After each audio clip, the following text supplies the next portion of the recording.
আসসালামু আলাইকুম ওয়া রাহমাতুল্লাহি ওয়া বারাকাতুহু। বিসমিল্লাহির রহমানির রহিম। জিলহজের প্রথম দশক, গুরুত্ব ও ফজিলত।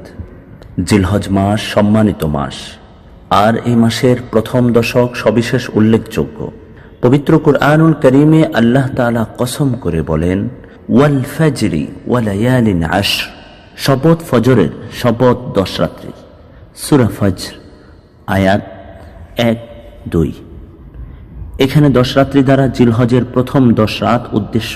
হযরত আব্দুল্লাহ ইবনে আব্বাস রাদিয়াল্লাহু তাআলা আনহু, হযরত ইবনে জুবাইর রাদিয়াল্লাহু তাআলা আনহু ও মুজাহিদ রাহমাতুল্লাহি আলাইহি সহ পূর্ববর্তী ও পরবর্তী অনেকেই এমনটি বলেছেন। তাফসীর ইবনে কাসির, সূরা ফজর। হাদিস শরীফে বর্ণিত হয়েছে, রাসূলুল্লাহ সাল্লাল্লাহু আলাইহি ওয়াসাল্লাম ইরশাদ করেন, من أيام العمل الصالح فيها أحب إلى الله من هذه الأيام، يعني أيام العشر. قالوا يا رسول الله ولا الجهاد في سبيل الله؟ قال ولا الجهاد في سبيل الله إلا رجل خرج بنفسه وماله فلم يرجع من ذلك بشيء.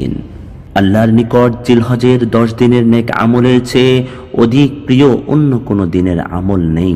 সাহাবায়ে কেরাম আরজ করলেন, ইয়া রাসূলুল্লাহ, আল্লাহর রাস্তায় জিহাদও এর চেয়ে উত্তম নয় কি?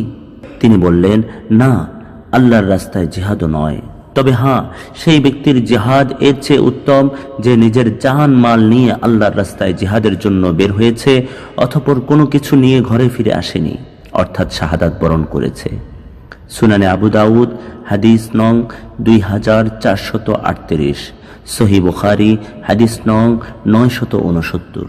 অতএব আমার প্রিয় দ্বীনী ভাইরা, আমাদের প্রত্যেকের জন্য উচিত, প্রত্যেক মুমিন বান্দার উচিত জিলহজ মাসে নেক আমলের প্রতি অধিক মনোযোগী হওয়া, বিভিন্ন নেক আমলের প্রতি আরো অগ্রসর হওয়া, কেননা এই মাসের আমলগুলো আল্লাহ তাআলার নিকট অত্যন্ত প্রিয়।